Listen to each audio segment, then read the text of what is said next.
Hello everyone, welcome back to Ansarkari. Today we will be covering the newspaper for 27th of June 2024.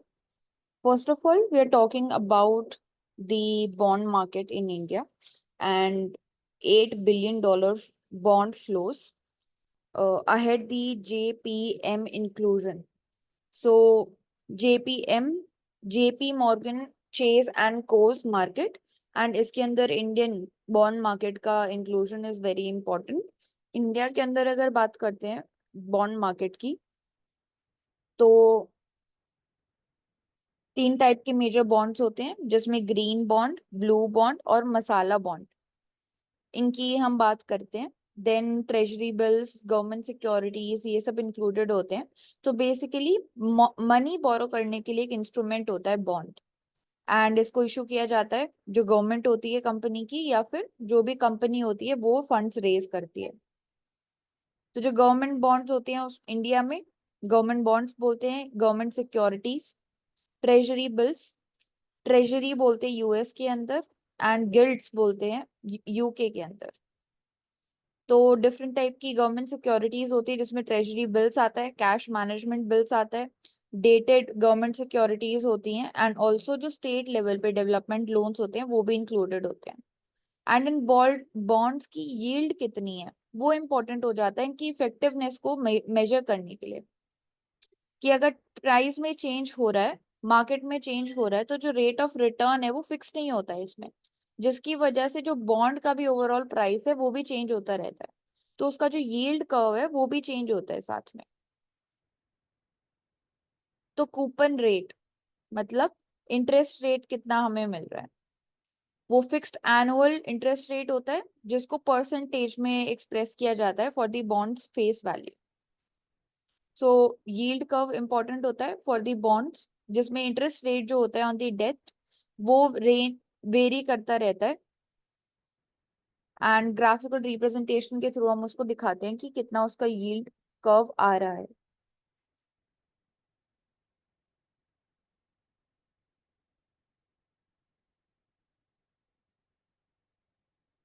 So net investment by the foreign portfolio investors in the domestic debt market was nearly $2.1 billion, and inclusion of government securities into JP Morgan is important here.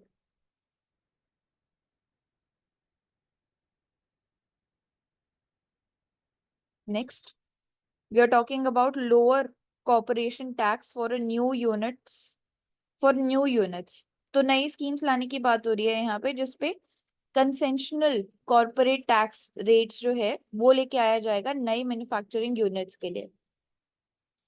So private capex cycle इससे uninterrupted रहेगी, and जो नई scheme की हम बात कर रहे हैं इससे कंसेशनल रेट जो है 15% पे लाने की हम बात कर रहे हैं, जिसमें बाकी सेक्टर्स में बात करते तो 22% है।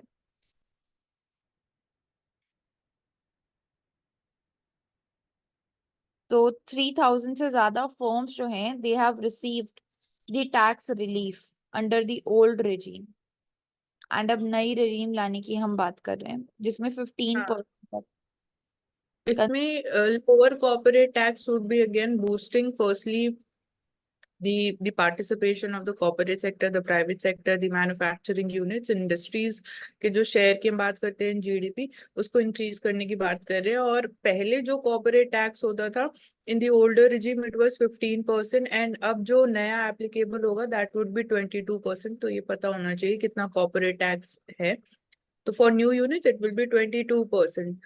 So increasing it from 15% to 22% would also help in increasing the government's revenue, and that can help in fiscal consolidation in reducing the fiscal deficit.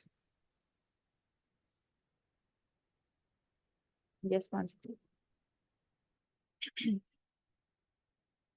The next is regarding cumin prices. तो cumin prices increase हुए हैं यहाँ पे। APMC agricultural produce market committees important हो जाती है।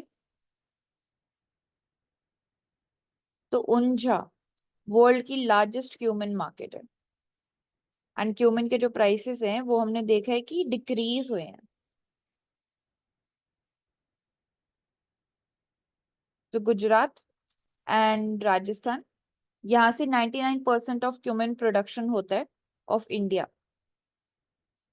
And 4 lakh So ton तक production देखा जाता है इंडिया के। cumin is jeera, so it is a part of spices and food inflation यहाँ से भी हमें पता लग रहा है कि फूड इन्फ्लेशन प्राइसेस जो वॉलेटाइल है, यहाँ पे वीट और ऑनियन प्राइसेस की भी बात की गई है एंड में। तो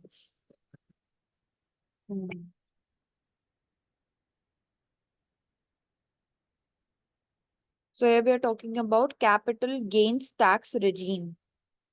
Mansi, you can cover this one up. so capital gains tax regime, this is related to capital market और शेयर मार्केट या स्टॉक मार्केट। सो एक शॉर्ट टर्म टैक्स होता है इसमें, एक लॉन्ग टर्म होता है। Short term is higher than the long term. Short term it is 15% if you are holding the equity, if your investment is up till 1 year or less than that, then it is considered to be short term. Then the tax that you will have to pay on the capital gains, on the suppose the interest income that you are making, or if you are trading in the market, so 15% would be applicable on that. And in case of long term, it would be beyond 1 year, and the tax rate would be 10%. So this is one thing. And how does the rate of capital gains tax differ? ये यही है, short term and long term main चीज इसमें यही है। और इसको improve करने की बात की जा रही है, because we are seeing larger participation in the capital market in India, which is it is considered to be risky if you're not taking adequate steps, if you are not having complete knowledge or complete experience before entering into the market.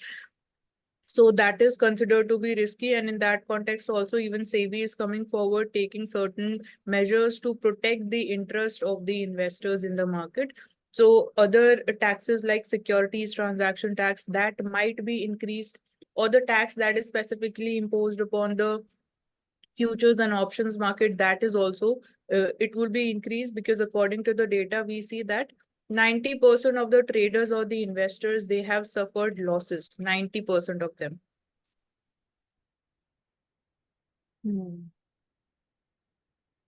And important भी हमारे लिए है capital gains tax regime, ताकि market में और equity हम promote कर पाए, एंड जो लोग इनकम अर्न करें इन्वेस्टमेंट से उनको लेस टैक्स पे करना पड़ेगा if you compare it to the person who is getting the income from salaries और wages.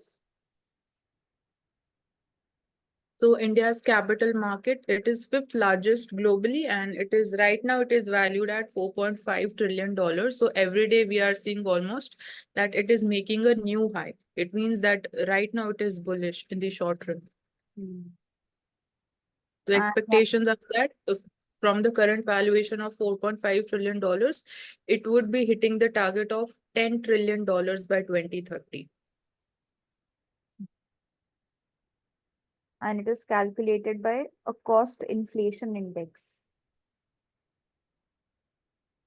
No, it is the income tax department which releases this cost inflation index, which we are seeing that how inflation is impacting the prices. जैसे हम बोलते हैं कि अभी bubble formation हो रहा है, तो that is going beyond the fair valuation कि only on the basis of demand and supply जो आपका prices increase हो रहा है। For example, हम COVID-19 के बाद इस term को बहुत ज्यादा use कर रहे थे कि a bubble has been formed in the market merely because of increase in the demand, and we can say inflated prices हो रहे थे। रियल वैल्यूएशन वो ट्रू वैल्यूएशन नहीं थी, या वो फेयर वैल्यूएशन नहीं थी।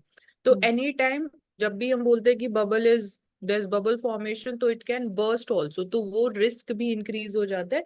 एंड अगेन ये हमने सब प्राइम क्राइसिस में भी देखा था, जब हम 2008-9 की ग्लोबल फाइनेंशियल क्राइसिस की भी बात करते हैं कि उस टाइम पे भी जो हाउसिंग मार्केट में, यूएसए की हाउसिंग मार्केट में एक बबल फॉर्मेशन हुआ था, बिकॉज वहां पे जो बोरोवर्स थे, देवर उनकी क्रेडिट वर्दिनेस या जो उनका पुअर क्रेडिट स्कोर था उसको अच्छी तरीके से असेस नहीं किया गया था। तो एक ये चीज है, तो उसको मेजर करने के लिए जस्ट कॉस्ट इन्फ्लेशन इंडेक्स।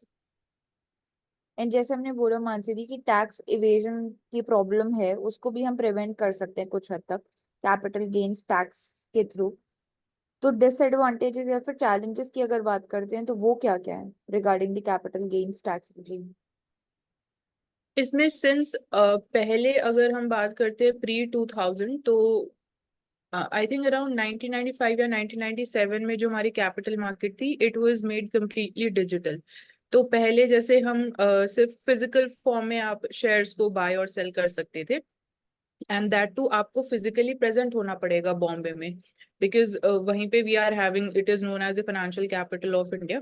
सो जब हमने डिजिटल रजीम पे शिफ्ट किया, तो डिजिटाइजेशन की वजह से जो हमारा टैक्स इवेजन वाला चैलेंज था वो हम ओवरकम कर पाए। अभी as such I won't say कि इस कॉन्टेक्स्ट में कोई चैलेंज नहीं है, बस ये फेयर वैल्यूएशन और जो मार्केट वैल्यूएशन में how prices are changing.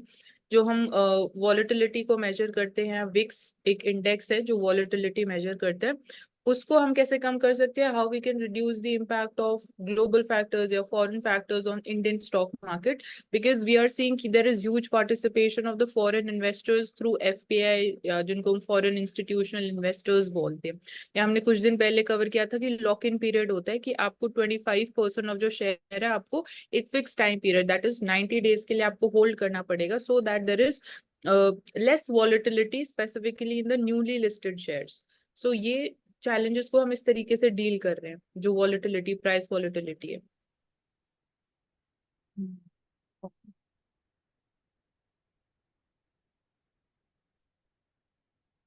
Then next, we're talking about Tata, the Tata Group company. It has been named the India's most valuable brand for 15 years in a row. So 15th consecutive year से most valuable brand इसको name किया गया है of India. And यहाँ पे brand strength index है जो कि ये रेटिंग देता है, तो AAA+ रेटिंग इसको मिली है। अगर टाटा की बात करते हैं कि कौन कौन से सेक्टर में टाटा जो ग्रुप है वो इंगेज्ड है, तो यहाँ पे दिया भी हुआ है।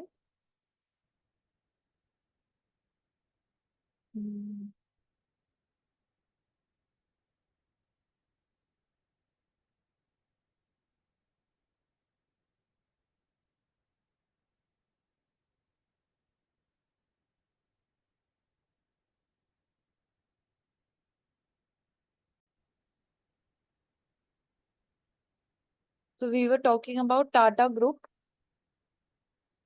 and it has been named India's most valuable brand for 15th year in a row. तो टाटा ग्रुप की अगर बात करते हैं कौन कौन से प्राइमरी सेक्टर्स के अंदर एंगेज्ड है, तो कंज्यूमर प्रोडक्ट्स में तो लीड करता ही है, उसके साथ इंजीनियरिंग प्रोडक्ट्स बनाने के लिए, इंफॉर्मेशन सिस्टम्स में, देन केमिकल्स की मार्केट में, एंड ऑल्सो सर्विसेज प्रोवाइड करने के लिए। तो तो इसमें ये देख सकते हैं जो टॉप 10 यहाँ पे लिस्टेड है। एक तो इसमें there is larger share of, लेकिन से 80% शेयर जो है प्राइवेट सेक्टर का है। पब्लिक सेक्टर का there are only two, LIC group जो 4th रैंक पे है and SBI group 6th rank पे। बाकी Tata group valuation we can see कि $28.6 billion इज द वैल्यूएशन। तो बाकी जो रैंक है सब्सिक्वेंट सेकंड थर्ड फोर्थ, उसमें डिफरेंस भी काफी है compare to the first rank. बस इतना ही हम देख सकते हैं इसमें। हम्म ये कवर कर चुके हैं, रिपीट हो रहा है। India's remittances has nearly doubled to $120 billion in 2023. तो almost twice था from the remittances which we received from Mexico, that is $66 billion. अगर बात करते हैं टॉप 5 रेमिटेंसेस रेसिपिएंट्स की, तो चाइना टॉप पे आता है, then Philippines, then Pakistan. And India was the first country in the world to hit this target of receiving remittances of $100 billion. I think this was in 2023 itself that this record was broken by India, or it was made by India. Remittances comes under the current account under the balance of payments, and this also signifies the importance of Indian diaspora abroad. Hmm so India को help भी करते हैं overall, जो living standard है यहाँ पे उसको increase करने के लिए, एजुकेशन को सपोर्ट करने के लिए, एंड ऑल्सो हेल्थ केयर को सपोर्ट करने के लिए। And it also strengthens our forex reserves at the same time. हम्म।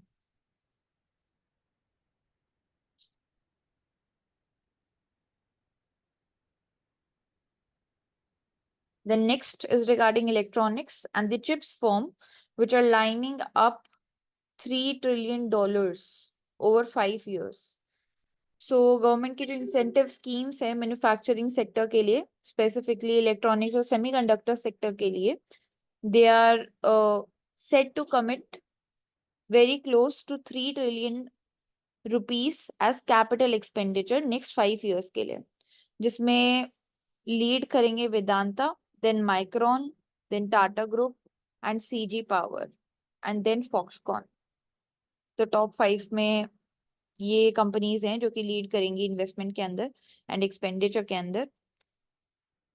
तो एक्सपोर्ट पोटेंशियल को इंक्रीज किया जाएगा इसके द्वारा, डोमेस्टिक डिमांड जो है वो मीट होगी, लोकल लेवल पे हम बोल सकते हैं कि जॉब अपॉर्चुनिटीज भी क्रिएट होगी फॉर पीपल। इंडिया बात करता है कि ग्लोबल वैल्यू चेन जो है उसका पार्ट बनने की, जैसे कि वियतनाम का यहाँ पे एग्जांपल दिया है, which caters its domestic mobile phones and electronic market which is valued at $2 billion। तो एक्सपोर्ट अपॉर्चुनिटी जो है वो भी उसके साथ साथ इंक्रीज होगी, एंड जो ओवरऑल कॉम्पिटिटिवनेस है दूसरे कंट्रीज से भी एंड डोमेस्टिक लेवल पे भी, वो भी हम इसके थ्रू इंक्रीज कर पाएंगे। तो specs, production linked incentive scheme for promotion of manufacturing of electronic components and semiconductors, इसको बेसिकली प्रमोट किया जाएगा। तो सेमीकंडक्टर सेक्टर में हम देखते हैं कि प्रॉब्लम्स आती हैं, कई बार देखा जाता है लैंड एक्विजिशन की प्रॉब्लम आती है, या फिर पीएलआई स्कीम्स का सपोर्ट नहीं मिल पाता है, उसकी प्रॉब्लम आती है, तो उसको केटर किया जाएगा यहाँ पे।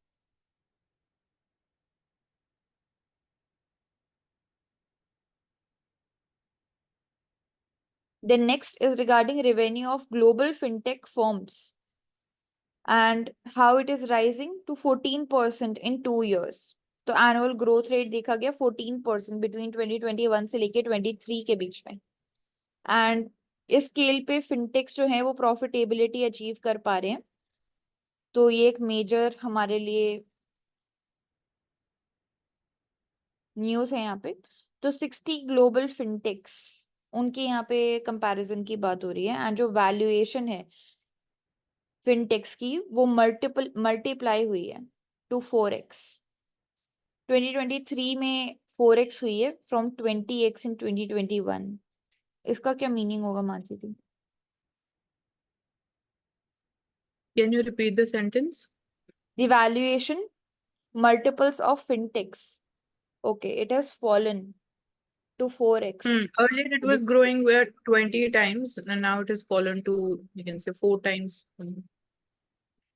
So इसमें इंडिया का मेजर कंट्रीब्यूशन हम बोल सकते हैं यूपीआई, जो again it is functional in other countries like Singapore and even in the certain Middle East countries also. And we can also say कि रुपे कार्ड्स, तो इंडिजनाइजेशन में indigenous fintech services and GIFT City की हम बात करते हैं, IFSC centre जो है it is located in Gujarat. So अभी हम उसके प्रमोशन, उसके स्ट्रेंथन की बात करते हैं, how we can encourage that, how we can attract more of FDI specifically in fintech services. और इसके साथ साथ ही गवर्नमेंट स्कीम्स भी है, जैसे जन धन योजना है, तो वो जो न्यू बैंक अकाउंट खोलते हैं तो उनको डायरेक्ट बेनिफिट ट्रांसफर करने की बात की जाती है, जो कि और भी Talk ज्यादा about JAM Trinity, accessibility. JAM Trinity, financial inclusion, hmm banks correspondence. But फिनटेक्स की बात करते हैं तो रेगुलेटरी चैलेंजेस आते हैं हमको, जैसे कि क्रिप्टो करेंसी का काफी ज्यादा यूज किया जाता है फिनटेक के अंदर, तो डेटा का डिजिटाइजेशन जो है उसको ऑटोमेट कर दिया जाता है, जिसकी वजह से रिसेंटली हमने देखा था बहुत सारी डेबिट कार्ड कंपनीज हैं और जो बैंक्स हैं वहां पे साइबर अटैक्स के केसेस इंक्रीज हुए थे। FTX scam की हमने बात करी थी, which is one of the largest scams which was exposed recently. Then cryptocurrency, India में it is not a legal tender, and when we're talking about its regulation, so right now we impose 30% of income tax on the entire returns that you earn through investments in cryptos, and there is, I think, 1% TDS is also applied on it. And एक question भी appear हुआ था इन UPSC prelims कि अगर financial inclusion की बात करते हैं इंडिया के अंदर तो क्या क्या स्टेप्स इंक्लूडेड होंगे। तो 3 ऑप्शंस वहां पे दिए गए थे, nationalisation of banks, formation of regional rural banks and also adoption of village by bank branches. तो तीनों All three हो गए। The next is regarding NHAI and how it is scaling down the construction targets for financial year 25 by 22%. तो year wise यहाँ पे हम देख सकते हैं कि कितना टारगेट था एंड कितना हमने किलोमीटर्स ऑफ हाईवे बिल्ड किया एंड देन कितना एक्सपेंडिचर उसको लेके था। तो 23 से 24 के बीच में बात करते हैं तो 6000 किलोमीटर्स से ज्यादा हाईवे हमने बनाया है। बट अभी नेक्स्ट ईयर की हम बात कर रहे हैं तो उसके लिए 5000 किलोमीटर्स टारगेट हमने रखा है। तो हम देख रहे हैं कि यहाँ पे कम कर दिया गया है कंस्ट्रक्शन टारगेट को। इसके बहुत सारे रीजंस भी हो सकते हैं जिसमें कुछ चैलेंजेस जो NHAI भी फेस करता है। मेजर चैलेंज जो हमने देखा था NHAI के रिगार्डिंग वो था कि जो डेट है NHAI की वो काफी ज्यादा इंक्रीज होती जा रही है एंड काफी साल लग जाएंगे उसको फेस डाउन करने के लिए NHAI को। तो वो भी एक तो इसका रीजन। सॉल्यूशन, इसमें हम पब्लिक प्राइवेट पार्टनरशिप मॉडल्स की बात करते हैं कि right now we are heavily dependent upon, या फिर the share of HAM model is more, which is the hybrid annuity model, जिसमें गवर्नमेंट को भी वी कैन से कि पब्लिक एक्सपेंडिचर जो है शेयर ऑफ फिजिकल कैपेक्स करना पड़ता है। But when you talking about shift towards the built operate transfer model, BOT model, उसमें देयर वुड बी इन्वेस्टमेंट, जो फंड्स है, जो फाइनेंसेस है, that would be taken care of by the private sector, and एक fix time period होगा जिसके लिए they'll be operating, they'll be collecting the toll, and then that would be transferred to the government. And in this case, कल भी हमने जैसे topic discuss किया था about the GPSS कि जो सैटेलाइट बेस्ड टोलिंग सिस्टम उसको इंट्रोड्यूस किया जाएगा, that would help in reducing the logistics cost. So all weather roads construction, expanding the road network, that would also help in bringing down the logistics cost further down to 4%. Right now India has it has reduced up till 8 to 9%. Earlier it was 14%, so global average is 4%. तो जो overall road density भी India के अंदर वो increase हुई है and जैसा आपने बोला मानसी, GNSS को यूज किया जाएगा जिसमें नाविक सिस्टम जो है हमारा नेशनल लेवल पे उसको यूज करेंगे हम for satellite. Right. Then next we are talking about grain based ethanol production and how it is rising. तो हमने देखा था कि टारगेट हमने अचीव किया है of 12% I think ethanol blending and next target हमारा है रिगार्डिंग 20% एथेनॉल ब्लेंडिंग बाय 2025। सो E20 की तरफ हम बढ़ रहे हैं अभी, जिसके लिए इथेनॉल का प्रोडक्शन और होना जरूरी है हमारे लिए। एथेनॉल प्रोडक्शन के अंदर हम बात करते हैं कि डिफरेंट चीजों से हम एथेनॉल प्रोड्यूस कर सकते हैं जिसमें ग्रेन्स आ जाता है and also sugar based feed stock आ जाता है। तो ओवरऑल 50% ऑफ एथेनॉल जो प्रोड्यूस हो रहा है वो ग्रेन बेस्ड है। तो 3.57 बिलियन लीटर्स ऑफ इथेनॉल। आप यहाँ पे बस मेंशन कर दो, ग्रेन बेस्ड इथेनॉल कौन सा जनरेशन ऑफ बायोफ्यूल होगा। हम 4 जनरेशन की बात करते हैं, तो ग्रेन बेस्ड वाला कौन सी कैटेगरी में आएगा? ग्रेन फर्स्ट बेस्ड जनरेशन होगा। सेकंड में। फर्स्ट जनरेशन होगा। फर्स्ट जनरेशन में हम बात करते हैं कि एडिबल फूड आइटम्स या सीरियल से या फिर फीड स्टॉक से जो प्रोड्यूस किया जाएगा, that would be first generation. Second generation में हम नॉन एडिबल आइटम्स की बात करते हैं। थर्ड जनरेशन में through algae, and fourth generation we talk about the uses of technology to further enhance the efficiency of production. तो जो grain based है वो आई थिंक सेकंड जनरेशन में आएगा मानसी दी। फर्स्ट जनरेशन में आएगा। जो भी एडिबल चीजों से हम बना रहे हैं, that would be first generation. Non edible second generation होगा। ओके। तो उसमें मतलब सिर्फ रेसिड्यू हम कंसिडर करते हैं। वेस्टेड या फिर जो खराब हो जाता है, जैसे हम व्हीट और राइस की बात करते हैं। एंड इथेनॉल की भी यहाँ पे बात कर रहे हैं तो 99.9% प्योर अल्कोहल होता है जिसको डाला जाता है ताकि ओवरऑल जो क्रूड ऑयल के ऊपर इंपोर्ट करने की डिपेंडेंस है इंडिया की, उसको भी हम कम कर पाए।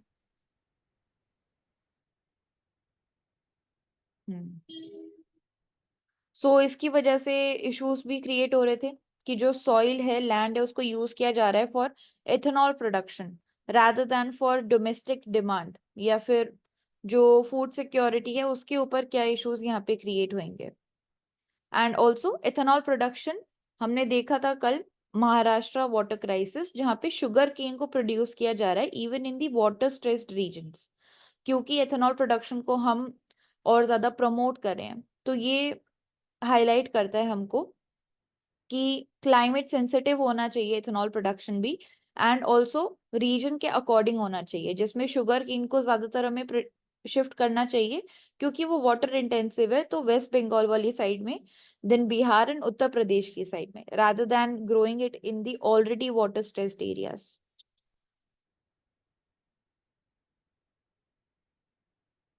Then next we are talking about center and how it is seeking to strengthen and restructure the drug pricing panel. तो जो essential and life saving medicine है उनका एक सीलिंग प्राइस होना चाहिए जो कि गवर्नमेंट डिक्लेयर करेगा। तो ड्रग प्राइस कंट्रोल ऑर्डर ये इशू किया गया है एंड रीस्ट्रक्चर करने की बात हो रही है रिगार्डिंग दी ड्रग प्राइसेस। तो national pharmaceutical pricing authority and drug controller general of India, इनका मेजर रोल यहाँ पे आएगा, जो कि कमिटी के मेंबर्स भी हैं जिसने रिकमेंडेशन दी है। So drug prices control order 2013। So pricing के लिए there is specifically National Pharmaceutical Pricing Authority of India and overall drug standard control करने के लिए we have CDSCO, Central Drug Standard Control Organization. Yes.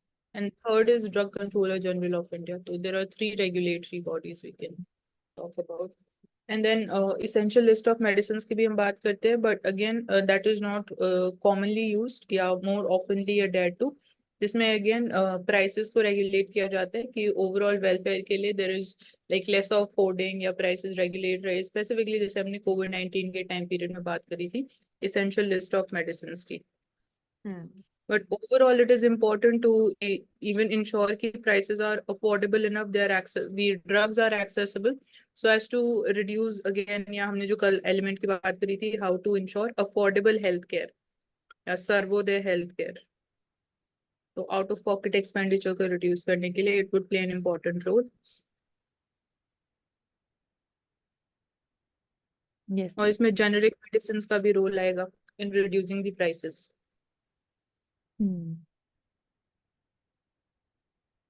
Yes.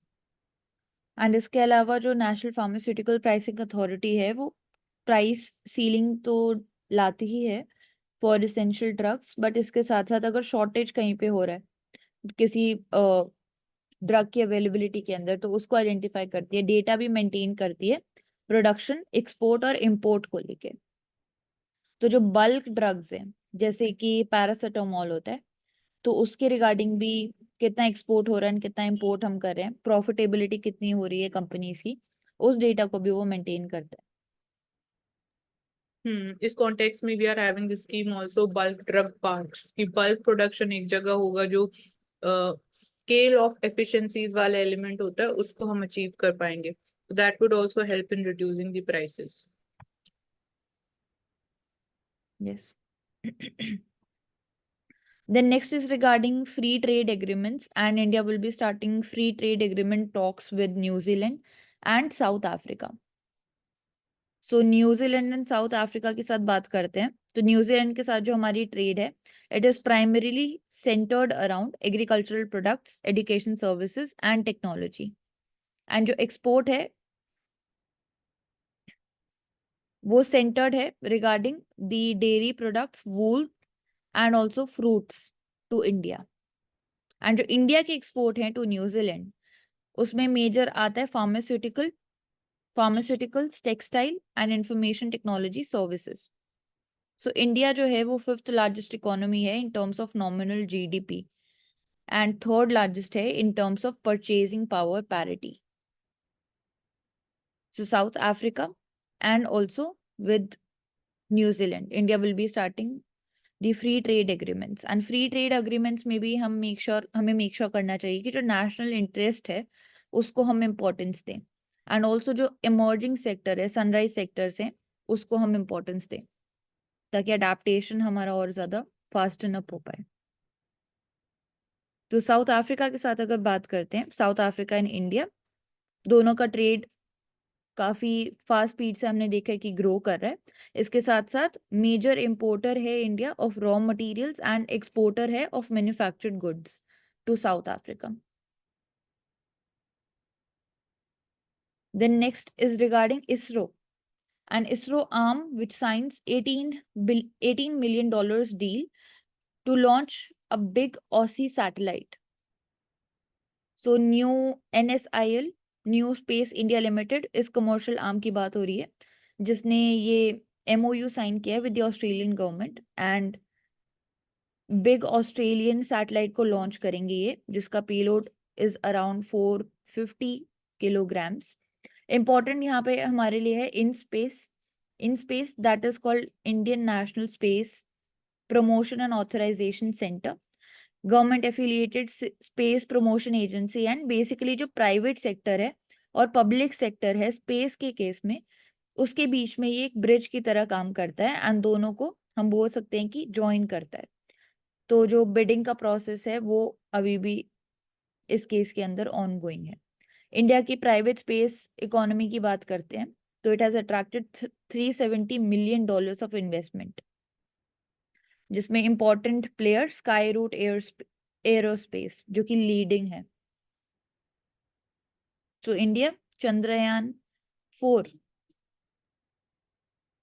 is under development, and And also also small satellite launch vehicle SSLV, ये भी एक important aspect है। commercialization of space services by ISRO, इसको हम promote कर रहे हैं so that India as a global space power कैसे बन सकता है। एक ये element इसका है, it can help in revenue generation also, and we are also ensuring कि through FDI in different subsectors which are related to space, that is also being promoted in India, and ठीक है इसमें यही है। And इसके साथ साथ space से रिलेटेड स्पेस टूरिज्म भी हम इनकरेज करें इंडिया के अंदर, जिसकी वजह से ओवरऑल क्यूरियोसिटी जो है यूथ के अंदर वो भी इंक्रीज होगी। हाँ, सो वो भी स्मॉल सैटेलाइट लॉन्च व्हीकल, और एक एस्पेक्ट है रीयूजेबल लॉन्च व्हीकल। तो reusable launch vehicle and success of Gagan mission के ऊपर डिपेंड करेगा space tourism as far as India's role is concerned, and also India's share is close to 2% space sector का global market में, तो उसको भी हम इंक्रीज करने की बात करते हैं। यस, रिसेंटली हमने देखा भी था इसरो का reusable launch vehicle Pushpak. Right. So we will continue in the next session. Then next we're talking about why India needs a new method to count its poor. So सबसे पहले बात करते हैं जो पॉवर्टी है उसको इंडिया के अंदर मेजर कैसे किया जाता है। तो जो minimum level of income required होती है to buy the bare minimum necessities, वो भी अगर कोई नहीं कर पा रहा है तो ही और she is considered below poverty line. तो जो बेंचमार्क वर्ल्ड बैंक सेट करता है इंटरनेशनल लेवल पे, anyone which is living below $2.15 per day, इस कैटेगरी के भी बिलो अगर कोई रह रहा है तो उनको एक्सट्रीम पॉवर्टी के अंदर हम कंसिडर करते हैं।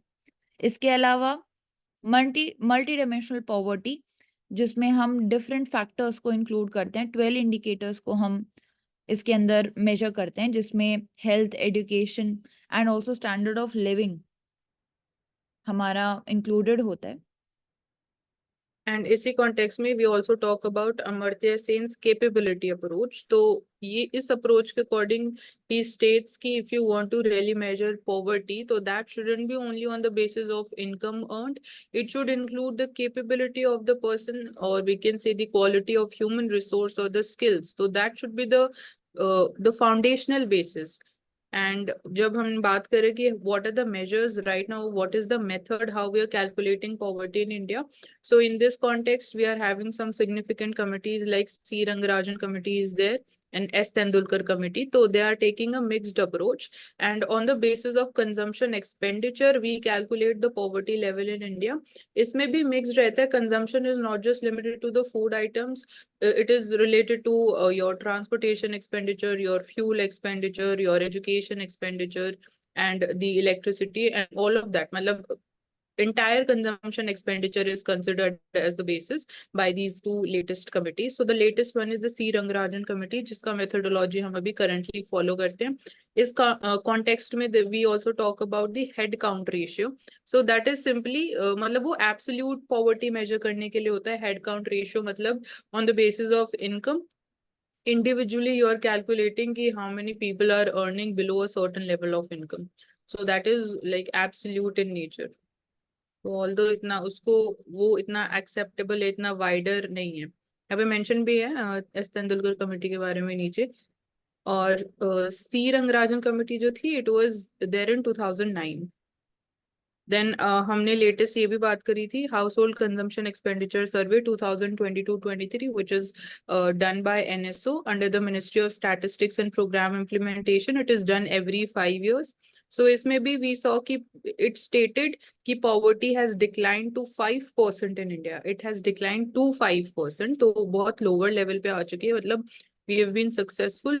एंड इस पे काफी लाइक डिबेट भी हुआ था कि whether this is actually true और नॉट, और this is whether really it is in sync with reality or not. And another finding of this included that the non-food expenditure has increased and food expenditure has declined in India. Non-food expenditure में भी सबसे ज्यादा हमें increase देखने को मिला था on fuel and light expenditure. So this is the thing. Ji. and यहाँ पे जो क्वेश्चन रेज किया जा रहा है कि क्या इंडिया को नए मेथड की जरूरत है पुअर को काउंट करने के लिए, तो हम बोल सकते हैं कि नया मेजर बनाने का तरीका लेके आने की जगह जो ऑलरेडी एग्जिस्टिंग तरीके हैं हमारे पास उसी को हम और ज्यादा इंक्लूसिव बना दें। उसी में और कैटेगरीज हम ऐड कर सकते हैं कि जैसे सिर्फ जॉब्स या फिर एम्प्लॉयमेंट के बेसिस पे ही नहीं, बाकी चीजों को कैसे हम इंक्लूसिव बना पाएंगे। जो क्लाइमेट स्ट्रेस आता जा रहा है उसको कैसे और इंक्लूसिव बना पाएंगे। तो ऑलरेडी एग्जिस्टिंग जो मेजर्स हैं हमारे पास जिससे हम पॉवर्टी करते हैं मेजर, उसी को ही और इंक्लूसिव बना सकते हैं हम rather than making a new. तो हाँ यहाँ पे ये बोला जा रहा है जो मीन लाइक इकोनॉमिस्ट है या चीफ स्टैटिस्टिशियन है, सो दे आर स्टेटिंग कि जो पॉवर्टी मेजर करने के नॉर्म्स हैं उनको रिविजिट या उनको फिर से अपडेट करने की जरूरत तो है ही, but it is also important to revisit the concept of poverty. क्या उसमें हम और कुछ वाइडन अप कर सकते हैं, और लाइक जो लेटेस्ट हम देख रहे हैं कि जो फैक्टर्स इम्पैक्ट कर रहे हैं हमारे स्टैंडर्ड ऑफ लिविंग को, हमारे लाइफस्टाइल को, for example how the climate change is impacting us in several and different ways, how it is impacting the labor productivity. So ये चीजें include की जा सकती है in the concept of poverty. So it is being stated like C. Rangarajan sir, even he is stating that we need to reassess what poverty is. So ये कुछ reforms हो सकते हैं। तो यही elements जो हमने discuss किए।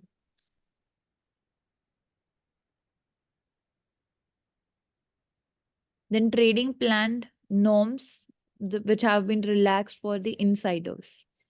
So cooling off period को reduce किया गया है. Then price limit लगाई गई है of 20% on buying and selling of shares. So Mansi दी इसके अंदर important आप एक बार highlight कर दीजिए। इंसाइडर ट्रेडिंग पहले हमें पता होना चाहिए what do we mean by it. तो insider trading is when an employee of a company or an institution or an organisation is having access to certain price sensitive information जो कि अभी public नहीं हुई है। तो इसलिए it is being termed as price sensitive. अगर वो पब्लिक हो जाएगी तो it would be impacting the prices of the shares of that particular company. तो on the basis of that non-public information, you have made certain investment decisions, which is called insider trading. Insider because you are employee of that company. So this is the definition. And India mein, if we say कि whether this is legal or illegal, तो it is both the ways. मतलब illegal भी है if you're not disclosing your transactions to SEBI, but it is legal कि आप there are certain norms इस case में clearly stated norms by SEBI कि आपको timely basis पे you will have to disclose your transactions being made on such type of information to SEBI. तो आप eligible हो, you can go ahead with this. इस पे भी certain limitations है कि कितना amount आप invest कर सकते हो and all of that. और इंफॉर्मेशन क्लासिफिकेशन के ऊपर भी। तो then it becomes non legal, sorry that in this case it becomes legal. So this is the thing. और यहाँ पे cooling off period like new norms जो है, reduction the cooling off period between the disclosure and implementation of the trading plan. So ये इस time period में उसको और कम कर दिया गया है, तो आपको थोड़ा और जल्दी you will have to disclose. And price limits of 20% at both upper and lower sides for buying and selling the shares. तो इसमें भी पहले इंडिया के केस में ये लिमिट इम्पोज नहीं की गई थी। मतलब शेयर्स की जो वॉलिटिलिटी है they can move in either direction by any amount, but यहाँ पे जैसे क्लियरली स्टेटेड है 20% के बियॉन्ड ना तो वो फॉल हो सकता है ना वो इंक्रीज हो सकता है। So it is providing more flexibility to insiders. So they have to specify the share price, कितना amount उन्होंने buy किया, the transaction date in advance, and to not execute the trades if the execution price is outside the limit set by them. तो ये 20% limit की यहाँ बात हो रही है। तो unpublished price sensitive information, ठीक है, this is the new information. Then next we're talking about prolonged exposure to the coal mining and what diseases it is causing. So health concerns आते हैं जिसमें chronic bronchitis, इसके अलावा asthma, skin elements जिसमें dermatitis, इसके अलावा fungal infection जो हैं वो इंक्रीज हो जाते हैं इन लोगों के बॉडी में। एंड जो लोग और ज्यादा क्लोज रह रहे हैं माइंड से वो और ज्यादा वल्नरेबल हैं। तो lungs, breathing related diseases and skin infection ये सबसे ज्यादा कॉमन देखा गया है। तो सोशल एंड इकोनॉमिक डिस्पैरिटी है इन डिफरेंट डिस्ट्रिक्ट्स, जिसमें इनकम लेवल जो है वो वेरी करता है। सोशल सिक्योरिटी प्रोवाइडेड नहीं होती है ऐसे लेबर्स को, बेसिक एमिनिटीज प्रोवाइडेड नहीं होती ऑन दी माइनिंग साइट्स। इसके अलावा कोल सेक्टर, जिसमें हमने देखा था कि जो हाइड्रो पावर सेक्टर है कैसे वो इम्पैक्ट होएगा विद द वाटर स्ट्रेस, जिसकी वजह से और भी ज्यादा में रिलाय करना पड़ेगा on the coal powered electricity plants. So जो रेन्यूएबल एनर्जी है it accounts for 71.5% of the recorded 13.6 gigawatts of power generation capacity जो कि ऐड हुई थी रिसेंटली। तो नई जो ऐड हुई है कैपेसिटी उसके अंदर 71.5% शेयर जो है वो रेन्यूएबल एनर्जी का है। एंड ऑल्सो इंडिया का जो टारगेट है कि जो 500 गीगावाट्स ऑफ इलेक्ट्रिसिटी आ रही है it will be coming from renewable energy sources. So इस context में we are also seeing the development in that for the very first time after 1960, the share of coal sector in terms of total power generation in India, it has reduced below 50%. So in a way we are moving towards the Panchamrit target. And इसमें labour rights की अगर हम बात करते हैं, worker rights की, worker safety की, minimum wages guarantee की, तो the implementation of 4 labour codes that became significant. And recently when we're talking about meeting the peak electricity demand, तो captive coal mines जो हैं उनसे भी we are seeing that they are also allowed to supply the electricity to the main grid. तो captive coal mines क्या होती हैं? Suppose कोई कोई इंडस्ट्री है and in a certain area around it वहीं पे कोल माइनिंग लोकेटेड है, तो मल्टीपल पर्पसेस के लिए वो इलेक्ट्रिसिटी खुद के लिए भी यूज कर रहे हैं और उसको मेन ग्रिड में भी सप्लाई कर सकते हैं। Apart from this coal mining जो होती है, there are two types of coal mining. Open cast mining होती है एंड रैट होल माइनिंग। तो rat hole mining most prominently we are seeing in states like Meghalaya, north eastern states में, and it has been clearly banned. It has been clearly prohibited by Supreme Court also, because rat hole mining मतलब एक tunnel dug की जाती है, and there the disaster, the chances and the risk of disaster also increases. So this is one thing. Open cast mining में you completely dug that entire region and up like circularly you go down the level. So that is one thing. And इसको हम इस context में भी बात करते हैं कि जो जहाँ पे ओपन कास्ट माइनिंग में specifically it is no longer functional, so it can also be use for carbon sequestration also. And India में भी राइट नाउ सी की जो मैक्सिमम शेयर है वो पब्लिक सेक्टर का है। फॉर एग्जांपल कोल इंडिया लिमिटेड, तो that is the PSU which is there, and coal mines जो हैं वो ऑक्शन की जाती हैं। So that is the transparent methodology that we follow. And coal mines में जो डस्ट लाइक हमारा पार्टिकल्स प्रोड्यूस होते हैं जिसको फ्लाई ऐश बोलते हैं हम, उन्हीं की वजह से ज्यादातर ये लंग और ब्रीदिंग लाइक डिजीजेस होती भी हैं।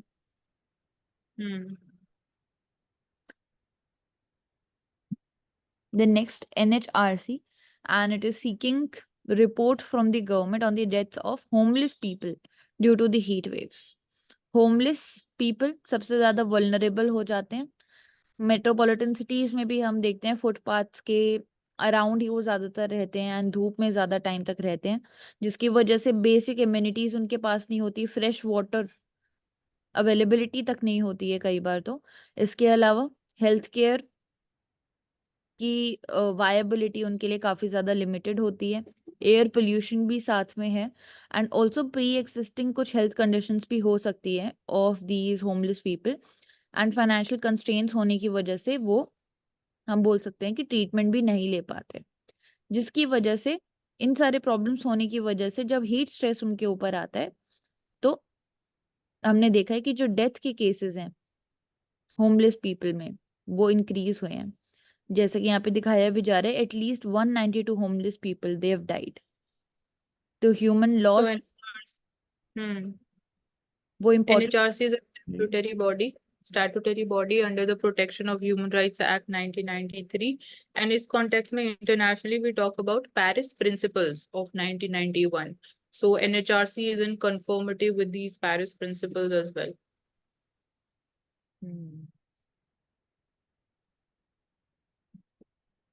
Then next we are talking about बानेरघट्टा। बानेरघट्टा की बात करते हैं तो नेशनल पार्क है which is located in Bangalore Karnataka. So largest leopard safari यहाँ पे कैरी आउट की जाती है। अगर बानेरघट्टा नेशनल पार्क की बात करते हैं तो अनेकल रेंज हिल्स के अंदर लोकेटेड है ये, एंड इंडिया का ऐसा पहला बायोलॉजिकल पार्क है इंडिया के अंदर जिसमें fenced forest elephant sanctuary located है। एंड ऑल्सो लेपर्ड सफारी भी हम देख रहे हैं यहाँ पे, वन ऑफ द लार्जेस्ट है। तो यहाँ पे कंसर्न्स आ रहे हैं, ह्यूमन एनिमल कॉन्फ्लिक्ट जो है वो इंक्रीज हुआ है रिसेंट टाइम्स में।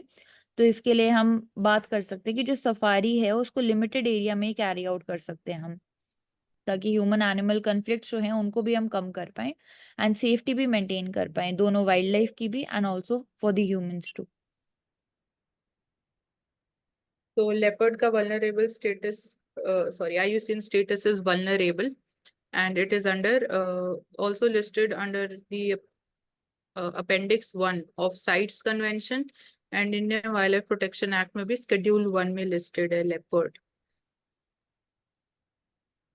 So it is a part of the big 5 cats of India also. Clouded leopard, snow leopard, Indian leopard, Royal Bengal tiger, and Asiatic lion.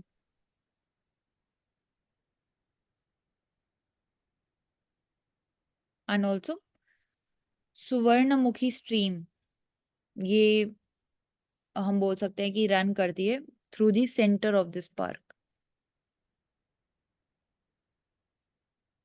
Then next we are talking about read the rocks to improve India's geological literacy.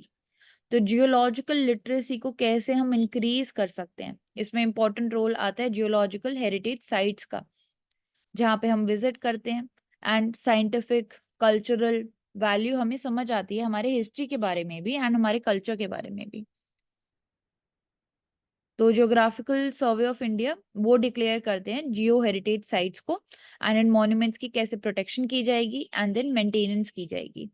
GSI जिसके लिए responsible होता है, that is geological survey of India, setup किया गया था 1851 में India के अंदर एंड हेडक्वार्टर्स इनकी बात करते हैं तो कोलकाता के अंदर लोकेटेड है। इंपॉर्टेंट हमारी जियो हेरिटेज साइट्स जैसे यहाँ पे दिखाया भी जा रहा है कि वेस्टर्न घाट्स जहाँ पे UNESCO world heritage sites located है, Hampi, Ellora and Ajanta caves, Valley of Flowers Uttarakhand के अंदर, लोनार लेक हमारा महाराष्ट्र के अंदर। तो इम्पॉर्टेंट हो जाता है ऐसे जियो हेरिटेज साइट्स को प्रोटेक्ट करना। मेजर्स की अगर बात करते हैं तो national commission for heritage sites 2009 की यहाँ पे बात हो रही है। इस बिल को लाया गया बट बाद में विड्रॉ कर लिया गया। तो प्रिजर्वेशन और मेंटेनेंस जो है उसको लेके यहाँ पे प्रॉब्लम क्रिएट हो रही है regarding the geological heritage sites. तो मिनिस्ट्री ऑफ माइंस जो है उन्होंने भी ऐसे ही ड्राफ्ट बिल प्रिपेयर किया था बट कोई प्रोग्रेस उसके ऊपर आगे नहीं हो पाया। तो क्या जरूरत है यहाँ पे, सबसे पहले तो जीएसआई जो है उसके अंदर स्टाफ की कमी है, जिसकी वजह से जो पीरियोडिक सर्वेज हैं इन जियोलॉजिकल हेरिटेज साइट्स के वो नहीं हो पाते। तो हमें स्टाफ को इंक्रीज करना चाहिए, बजटरी एलोकेशन को इंक्रीज करना चाहिए ताकि ओवरऑल पीरियोडिक सर्वे जो है इन साइट्स के वो हो पाए। कई केसेस में हम देखते हैं कि ये जियोलॉजिकल हेरिटेज साइट्स जो हैं वो डिसअपियर ही हो जाती हैं कुछ मेट्रोपॉलिटन सिटीज से धीरे धीरे। तो हम देख रहे हैं कि प्रोटेक्शन हमें और ज्यादा इंक्रीज करनी चाहिए इनकी एंड सस्टेनेबल कंजर्वेशन वाली अप्रोच को बढ़ाने के लिए, बायोडाइवर्सिटी को प्रमोट करने के लिए हम बायोलॉजिकल डाइवर्सिटी एक्ट 2002 की भी बात करते हैं, जिसमें 18 बायोस्फीयर रिजर्व्स को नोटिफाई किया गया है एंड नोटिफाई करने के बाद बेसिकली वो मैंडेट के अंदर आ जाती हैं एंड उनको हम प्रोटेक्शन के लिए मेजर्स आगे बढ़ा पाते हैं। वैसे जीएसआई ने भी 34 जियोलॉजिकल मॉन्यूमेंट्स जो है उनको नोटिफाई किया है बट रेगुलेटरी पावर्स की कमी होने की वजह से जो प्रिजर्वेशन है यूनेस्को वर्ल्ड हेरिटेज साइट्स की वो इतनी नहीं हो पाती हैं। जैसे कि लैंडस्लाइड प्रोन होते हैं बहुत, हम बोल सकते हैं कि इनकी जो स्ट्रेंथ है वो विद टाइम कम होती जाती है, जिसकी वजह से मेंटेनेंस और ज्यादा जरूरी हो जाती है इनकी। तो यूनेस्को वो प्रॉपर गाइडलाइन हमें देता है जियो पार्क्स के ऊपर। एंड इम्पोर्टेंट यहाँ पे दिखाया जा रहा है जापान, थाईलैंड, वियतनाम के अंदर natural heritage and geological heritage को कैसे कंजर्व किया जा रहा है। So there are total 34 geo-heritage sites in India and यहाँ पे लिखा है read the rocks. So the methodology can be carbon dating या carbon half life को study करना to study the traces and even to study the fossil fuels.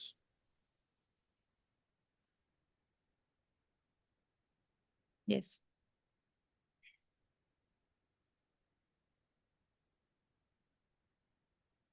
Then इसके अलावा यहाँ पे एक कन्वेंशन भी दिया हुआ है, यूनेस्को वर्ल्ड हेरिटेज कन्वेंशन 1972, जो इंपॉर्टेंट हो जाता है नेशनल लेवल पे हेरिटेज साइट्स के लिए। Then next we are talking about the row over Delhi's water crisis. तो पहले भी हमने देखा था दिल्ली के अंदर वाटर क्राइसिस, जिसमें हमने कुछ इश्यूज को आइडेंटिफाई किया था, जिसमें मेजर आ जाता है कि वाटर सप्लाई जो है वो हम डिपेंडेंट है, जो यमुना रिवर से वाटर आ रहा है फ्रॉम हरियाणा एंड उत्तर प्रदेश से जो वाटर आ रहा है, इसलिए हमारे लिए और भी ज्यादा जरूरी हो जाता है कि जो वेस्ट वाटर ट्रीटमेंट प्लांट्स हैं उनकी कैपेसिटी हम इंक्रीज करें दिल्ली के अंदर एंड उनका नंबर भी हम इंक्रीज करें, जिसकी वजह से जिससे ज्यादातर दिल्ली का वाटर सप्लाई आता भी है। इसके अलावा कंजेशन बढ़ता जा रहा है, मतलब डिमांड इंक्रीज होती जा रही है एंड रिसोर्सेज लिमिटेड है हमारे पास, जिसकी वजह से वाटर स्ट्रेस क्रिएट हो रहा है। जैसा कि दिखाया भी गया है कि वाटर शॉर्टेज हो क्यों रही है दिल्ली के अंदर, क्योंकि वो हेविली डिपेंडेंट है अपनी नेबरिंग स्टेट्स के ऊपर, जिसमें हरियाणा, उत्तर प्रदेश, हिमाचल प्रदेश, उत्तराखंड एंड पंजाब आ जाता है for its drinking purposes, drinking water purposes, जिसमें से 40% पानी जो है it is coming via Yamuna through Haryana. And जो रॉ वाटर है उसको ट्रीट किया जाता है in the waste water treatment plants and then pipelines के थ्रू ऑल ओवर द सिटी भेजा जाता है, जिसमें 15,000 किलोमीटर्स ये जो पाइपलाइन है एरिया कवर करती हैं। सो यहाँ पे ओवर एक्सट्रैक्शन भी देखा जाता है ग्राउंड वाटर का, जिसकी वजह से एक वॉइड क्रिएट होता जा रहा है अंडर द दिल्ली।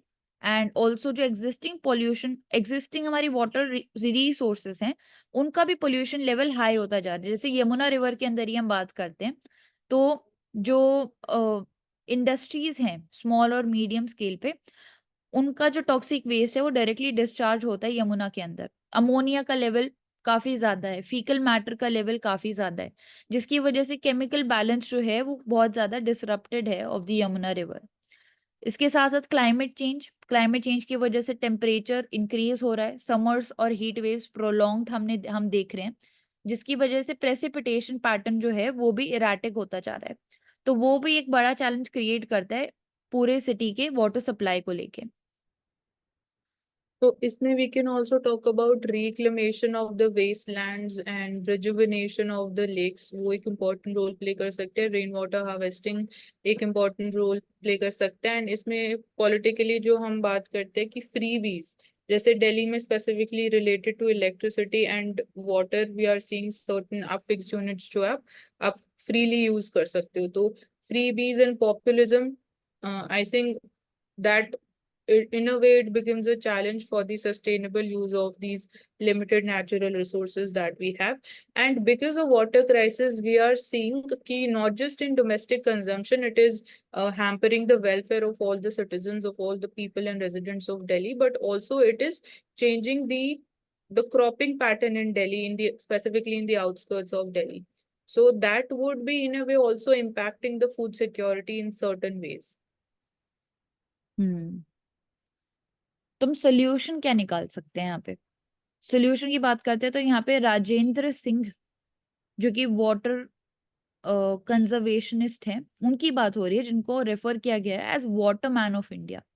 तो वो एक्सप्लेन करते हैं 3R प्रिंसिपल, जिसमें रीट्रीट, रिसाइकिल और रीयूज की बात करते हैं हम। एंड रीथिंक करना चाहिए हमें, जो वाटर रिसोर्सेज हमारे हैं ऑलरेडी लिमिटेड हैं, तो उनमें टॉप प्रायोरिटी हम किसको दे रहे हैं? वाटर फॉर इरिगेशन को दे रहे हैं, ड्रिंकिंग पर्पसेस के लिए दे रहे हैं, किस चीज को दे रहे हैं? तो यहाँ पे दिखाया जा रहा है वाटर फॉर इरिगेशन एक टॉप प्रायोरिटी में आता है एंड हमें रीडायरेक्ट करना चाहिए टॉप प्रायोरिटी को for the drinking water purposes. So depend करता है स्टेट टू स्टेट कि कैसे आप हार्वेस्टिंग मेथड्स को इम्प्लीमेंट कर रहे हैं। एंड दिल्ली के अंदर स्पेसिफिकली देखते हैं हम स्मार्ट मीटर्स को भी इंस्टॉल किया जाता है या फील्ड सेंसर्स को इंस्टॉल किया जाता है दिल्ली जल बोर्ड के साथ कोलैबोरेशन के अंदर, जहाँ से टेक्नोलॉजी का यूज करके हम रियल टाइम मॉनिटरिंग कर सकते हैं, रिमोट मॉनिटरिंग कर सकते हैं regarding the water levels. And एक रिस्पॉन्सिबल कंज्यूमर ऑफ वाटर भी हम क्रिएट करते हैं स्मार्ट मीटर्स के थ्रू। तो रेन वाटर हार्वेस्टिंग भी इंपॉर्टेंट हो जाता है, जो कि सोसाइटी लेवल पे हम कर सकते हैं।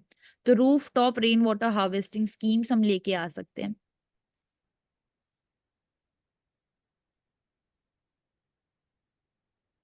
Then next, how well is India tapping its rooftop solar potential? तो इंडिया के अंदर बात करते हैं, installed rooftop solar capacity increase हुई है बाय 2.99 गीगावाट्स इन 2023 से लेके 24, जिसको हाईएस्ट अभी तक की ग्रोथ कंसिडर किया जा रहा है। आरटीएस प्रोग्राम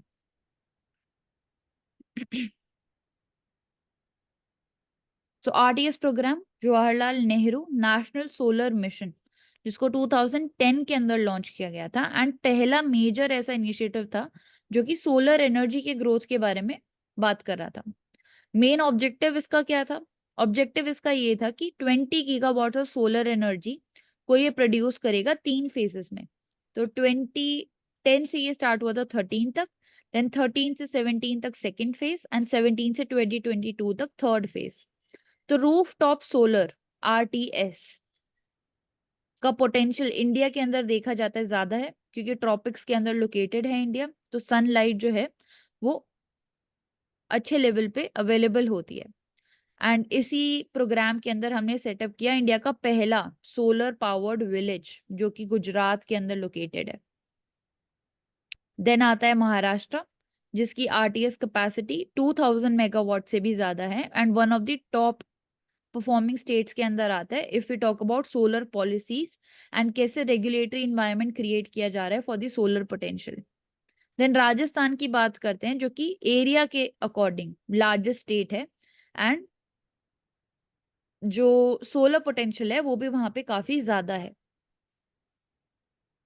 सो highest rooftop solar potential India के अंदर राजस्थान में देखा जा रहा है। इसके अलावा बहुत सारी स्कीम्स हम लेके आए, जिसमें प्रधानमंत्री सूर्य घर, जो रिसेंटली हमने देखा था, मुफ्त बिजली योजना फ्लैगशिप इनिशिएटिव है, जिसमें 1 करोड़ हाउस होल्ड्स के अंदर हम आरटीएस सिस्टम, जो रूफ टॉप सिस्टम है, उसको इंटीग्रेट करेंगे and 300 units of free electricity every month उनको मिल पाएगी। तो 75,000 करोड़ रुपीस का इन्वेस्टमेंट देखा जाएगा सूर्य घर मुफ्त बिजली योजना के अंदर। एंड एक ग्रिड कनेक्टिविटी बनाई जाएगी सोलर रूफटॉप पीवी सिस्टम जो है उनको लेके। तो इसमें जो चैलेंज है इंडिया इंडिया जो चैलेंज फेस करता है जब हम सोलर एनर्जी की बात करते हैं, तो that is the import dependency upon China when we're talking about the photovoltaic cells या जो solar panels हैं. So we are having certain schemes, even PLI schemes for the promotion domestic for the promotion of domestic manufacturing of these solar panels, specifically the photovoltaic cells. And international level pe when we talk about the India's initiatives, so one is the International Solar Alliance, and secondly we talk about One Sun, One Grid and One World. So how global level pe we can get this thing integrated, and the share of solar power in India's total energy mixes, it is second after coal. So right now we have 81 gigawatts of installed solar capacity. So isme bhi ensuring how the solar energy that is being, even we can say कि surplus energy जो है household level पे, how we can integrate that with the main grid, अभी वो challenge भी हम face कर रहे हैं. And apart from this, जो installation of solar rooftop panels है, that would also lead in independency of the households in terms of reducing the electricity bills also. So in a way it can also reshape our consumption expenditure, and again direct impact तो है ही in terms of reducing the greenhouse gases emissions. Yes.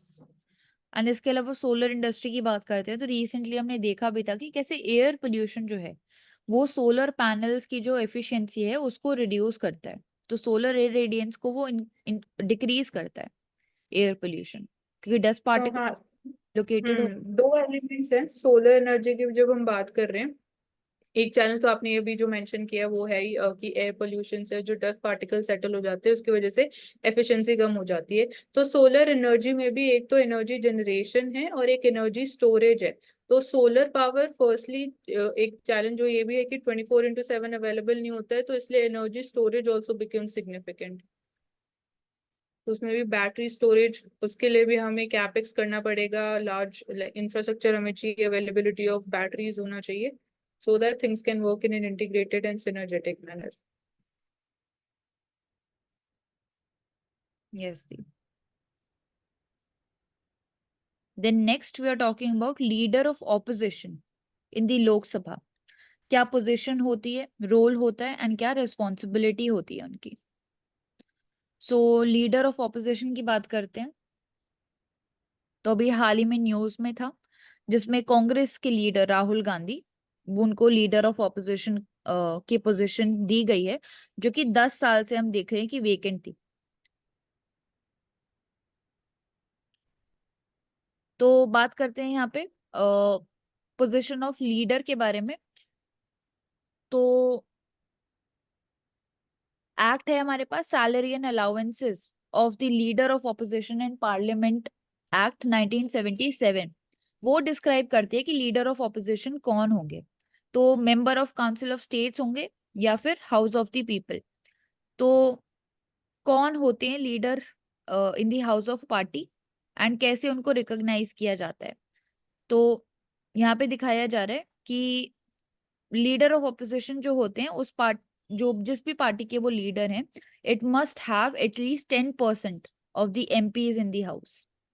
सो इस numerical strength को लेके भी debate देखी जाती है कि क्या इतना नंबर इनफ है, एंड ऐसा कोई रूल है भी कि नहीं है कि 10% of the members of the houses जो हैं वो होने चाहिए अगर किसी को रिकॉग्नाइज करना है as the leader of opposition. And salary and allowances की बात करते हैं, तो जो स्कीम की हमने बात की उसके अंदर ही उनको सैलरी एंड अलाउंसेस स्पेसिफाइड होती हैं। 1954 की एक्ट है regarding salary allowances and pension of the members of parliament act. अगर प्रेसिडेंट्स की तो बात करते हैं, बस यहाँ पे मैं ये ऐड करूंगी, जो आपने अभी ये 10% वाला इंफॉर्मेशन मेंशन करी है, हाँ। This is a convention, it is a practice. And past 10 years से जो लीडर ऑफ ऑपोजिशन पोजिशन थी that was vacant, because of again ये कंडीशन मीट नहीं हो पा रही थी of 10%, a particular party having 10% seats. So role क्या प्ले करते हैं लीडर ऑफ ऑपोजिशन? हम बोल सकते हैं कि गवर्नमेंट को और ज्यादा अकाउंटेबल रखने में हेल्प करते हैं, डिबेट एंड डिस्कशन को प्रमोट करते हैं। अगर किसी स्पेसिफिक बिल को लेके, किसी स्पेसिफिक टॉपिक को लेके डिबेट एंड डिस्कशन नहीं हुआ है तो वो प्रमोट करते हैं कि गवर्नमेंट उस चीज पे डिबेट करे एंड अकाउंटेबिलिटी जो है गवर्नमेंट की वो इंक्रीज होए। जैसे कि यूके के केस में हम देखते हैं कि वहां पे जो लीडर ऑफ ऑपोजिशन होते हैं उनको बोला जाता है शैडो प्राइम मिनिस्टर। तो हम देख सकते हैं कि शैडो प्राइम मिनिस्टर का रोल एक तरीके से प्ले करते हैं लीडर ऑफ ऑपोजिशन, जिसमें की पोस्ट की जो अपॉइंटमेंट है उसकी उस कमिटी के अंदर वो एक मेजर रोल प्ले करते हैं। जैसे कि डायरेक्टर ऑफ सीबीआई जिसको अपॉइंट किया जाता है by by by a committee which is headed by PM, तो उसमें लीडर ऑफ ऑपोजिशन भी प्रेजेंट होते हैं। Then also national human rights commission, Lokpal, इन सब के जो मेंबर्स हैं, चेयरपर्सन है, उनके बेसिकली अपॉइंटमेंट के प्रोसेस के अंदर भी इनकी रिस्पॉन्सिबिलिटी एंड रोल आता है। सो प्रोएक्टिव रोल प्ले करते हैं ताकि फंक्शनिंग जो है वो भी स्मूथ हो पाए एंड अकाउंटेबिलिटी जो है वो इंक्रीज हो पाए। तो शैडो प्राइम मिनिस्टर हम बोल सकते हैं लीडर ऑफ ऑपोजिशन को। Then next we are talking about multi omics. So multi omics कैसे ट्रांसफॉर्म कर रहे हैं इंडिया का टीबी एंड कैंसर के अंदर ट्रीटमेंट। तो मल्टी ओमिक्स, पहले तो बात करें मल्टी ओमिक्स होता क्या है। तो ओमिक ग्रुप जिसमें आ जाता है हमारा मतलब OME पीछे आता है, जैसे कि जीनोम या प्रोटीनोम, मेटाबोलोम। तो ओमिक ग्रुप्स हैं जिसको जिसमें बात हो रही है मेजर, इसके अंदर मैं हाईलाइट कर देती हूँ जीनोम इंडिया प्रोजेक्ट, जो कि एक रिसर्च इनिशिएटिव है जिसके अंदर बेसिकली इंडिया का जो रेफरेंस जीनोम ग्रिड है उसके ऊपर रिसर्च की जा रही है एंड बेसिकली एक डेटाबेस क्रिएट किया जा रहा है। तो जेनेटिक चिप्स को डेवलप किया जा रहा है जिससे आगे आने वाले टाइम में भी डिजीज स्पेसिफिक इन चिप्स का हम यूज कर पाएंगे फॉर द इंडियन पॉपुलेशन। तो उसी का यूज कैसे हम कर रहे हैं ट्यूबरक्लोसिस के अंदर। तो इन TGS सिस्टम की यहाँ पे बात हो रही है, Indian tuberculosis genomic surveillance consortium, जिसमें बेसिकली 10 रिपोर्ट की बात हो रही है all over India and 8 states के अंदर ट्यूबरक्लोसिस को स्टडी किया है। यहाँ पे 32,000 क्लिनिकल ट्रायल्स यहाँ पे बढ़ाए गए हैं ताकि जो बायोलॉजिकल रिपोजिटरी है उसको इंक्रीज किया जा सके फ्रॉम द एक्टिव पेशेंट्स, जो कि आगे आने वाले टाइम में ये जो ट्यूबरक्लोसिस के स्ट्रेन्स है इसको स्टडी करने में भी हमें हेल्प करेगा एंड मैप करने में हेल्प करेगा the genetic diversity of Indian people. तो रेयर जेनेटिक डिसऑर्डर होते हैं उनमें हमें हेल्प करेगा multi omics. Anti microbial resistance के केसेस जैसे बढ़ रहे हैं वहां पे हमें हेल्प मिलेगी कि डिफरेंट बैक्टीरियल स्पीशीज जो हैं कैसे फंक्शन रोल प्ले कर रही हैं वो। तो AI technology and multi omics, इनका जब हम देखेंगे इंटीग्रेशन तो वो बेसिकली हमें हेल्प करेगा। मल्टी ओमिक होता क्या है?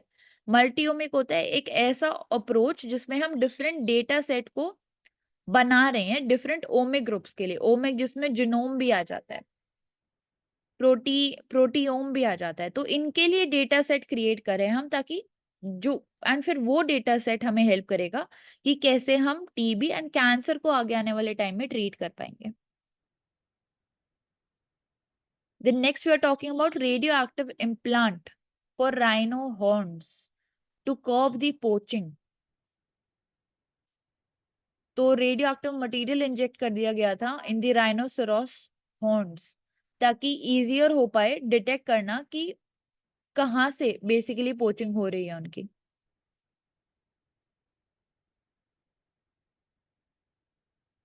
सो इसका मेजर बेनिफिट यही है कि जो रेडियो एक्टिव मटेरियल है वो हॉर्न को पॉइजनस बना देगा फॉर द ह्यूमन कंजम्पशन, तो पोचिंग थोड़ी बहुत रिड्यूस हो सकती है because of this reason. And secondly it would also trigger alarms at international borders. So Yes. Rhizotope project. Rhizotope project. Yes. Then last we are talking about DLS method. So DLS method किसमें important है? Cricket में basically इसका role आता है जिसमें duck worth Lewis method इसको बोलते हैं. सो मैथमेटिकल फॉर्मूला का यहाँ पे यूज होता है जिसमें क्रिकेट के अंदर बेसिकली टारगेट स्कोर कितना होगा, टीम जो बैट कर रही है उसके बीच में हम अलग अलग सर्कमस्टांसेस में कैलकुलेट करते हैं. तो इसको अडॉप्ट भी किया गया था बाय आईसीसी इंटरनेशनल क्रिकेट के अंदर 1999 में. सो रीसेंट अपडेट इसीलिए आया है इसका क्योंकि इसका थर्ड वर्जन अपडेट हुआ है डीएलएस सिस्टम का जिसको इंट्रोड्यूस किया है इंटरनेशनल क्रिकेट के अंदर. And ball by ball analysis यहाँ पे किया जाएगा. तो जो स्कोरिंग पैटर्न है ओवरऑल उसको कैलकुलेट यहाँ पे किया जाता है यूजिंग द मैथमेटिकल फॉर्मूलाज. तो Frank Duckworth and Tony Lewis इन्होंने बनाया है इसको DLS method. So that is all for today. It was a very comprehensive session and we have covered every article comprehensively. Keep learning and keep watching Ansarkari. Thank you so much.